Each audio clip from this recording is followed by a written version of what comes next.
Status quo. Leyendas negras. Stalin, genocida consumado.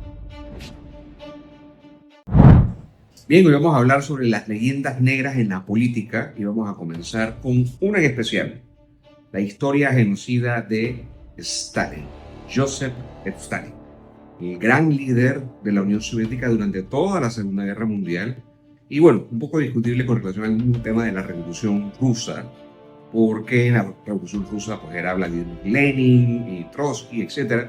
Pero definitivamente después de la década del 20, el que se establece como el gran líder político de la Unión Soviética sería Joseph Stalin. Su principal logro, derrotar a los nazis en la Segunda Guerra Mundial. No solamente los derrota, a ver, recordemos un poco. Los enfrenta en la famosa batalla de Stalingrado, considerada una de las batallas más sangrientas de la historia de la humanidad. Luego de rechazarlo, avanza por toda Europa del Este hasta llegar a Berlín, derrota a los nazis y con eso se instaura entonces lo que se llamaría pues la cortina de hierro que inauguraría ese gran periodo político de lucha entre Estados Unidos y la Unión Soviética. Ese es el principal logro de Joseph Stalin.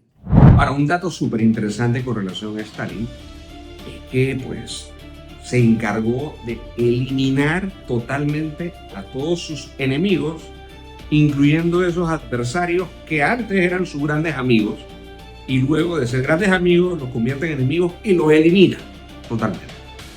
O sea, Stalin se encargó de acabar con toda posible oposición dentro del Partido Comunista.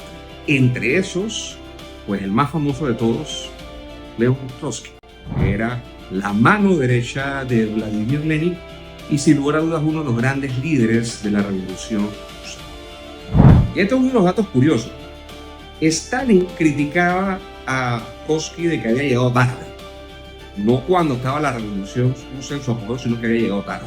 Esta es una de las más férreas críticas que hacía Stalin en contra de Trotsky. Sin embargo, cuando muere Lenin en 1924, Trotsky era la mano derecha de Lenin y Lenin deja un testamento en donde pide que su heredero político tenía que ser León Trotsky. Stalin, por una de esas cosas raras de la historia, logra obtener ese documento antes y lo oculta y jamás se da a conocer hasta mucho tiempo después. Es muy importante entender algo. ¿Qué representaba León Trotsky y qué representaba Joseph Stalin? Trotsky representaba lo que se llamaba la revolución permanente, es decir, tratar de exportar la revolución rusa a todo el planeta. En cambio, Stalin tenía una posición diferente. Él decía, ¿sabes qué? No estamos listos para hacer a la Rusia este gran país, para exportar la revolución a todas partes. Es mejor fortalecerlos. Entonces, eso es lo que Stalin llamaba el socialismo de Estado, mientras que Trotsky representaba lo que se llamaba la revolución permanente. Stalin muere en 1953. 3 años después, Nikita Khrushchev se encarga de destruirlo en un congreso del Partido Comunista. Y no es hasta 1991, cuando ya cae la Unión Soviética, que se abren los expedientes y comienza a surgir toda la información interesante de la cantidad de muertes que se calcula provocó Joseph Stalin. Bien, en esta coyuntura de 1991, cuando se abren entonces los expedientes en la Unión Soviética, bueno, comienza entonces a salir la información en detalle.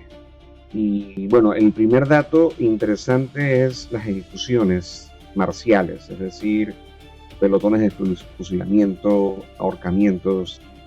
Pues se calcula que más o menos 1.5 millón de personas fallecieron ejecutadas durante el periodo de Joseph Stalin. Las deportaciones étnicas.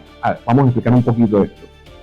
Resulta que pues en la Unión Soviética existe una comunidad de poblaciones enormes, de culturas gigantescas, la cantidad de gente que, entre comillas, viven en Rusia o cerca de la Unión Soviética, etc. Entonces, ¿qué pasaba?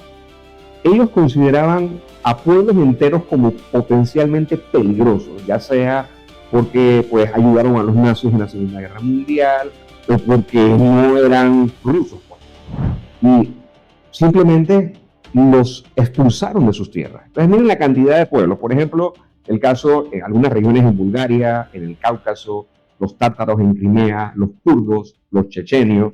¿Ustedes se acuerdan que la guerra en Chechenia? Bueno, desde esa época se vive la cruda realidad de estos pueblos totalmente desplazados, y en ese desplazamiento muere mucha gente. ¿Cuál es el cálculo? 1.5 millones de personas que fueron deportadas por razones étnicas. Ahora vamos a hablar de el Gulag, que era, digamos que son campos de la muerte, campos de concentración, pero técnicamente para los rusos eran cárceles.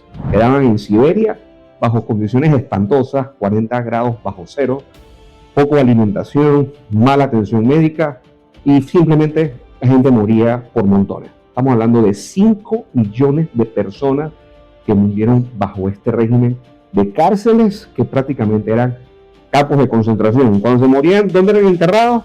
En fosas comunes. Y finalmente tenemos el tema de la hambruna, que se calcula que fueron más o menos 6 millones de personas. ¿Qué sucede? O sea, Stalin trata de establecer un sistema de industrialización y consideraba a ciertos pueblos como productores agrícolas que no estaban dentro del esquema institucional de la Unión Soviética, y a esa gente se le expropia de sus tierras, y al expropiarse pues no pueden producir, se produce una hambruna espantosa en Rusia, en la Unión Soviética, y se calcula que más o menos producto de estas hambrunas en la década del 30 fallecieron cerca de 6 millones de personas. ¿Cuál es la rúbrica total? Se le acusa a Joseph Stalin de haber matado, asesinado a más de 15 millones de personas. Por eso se trata una leyenda negra, un genocida consumado.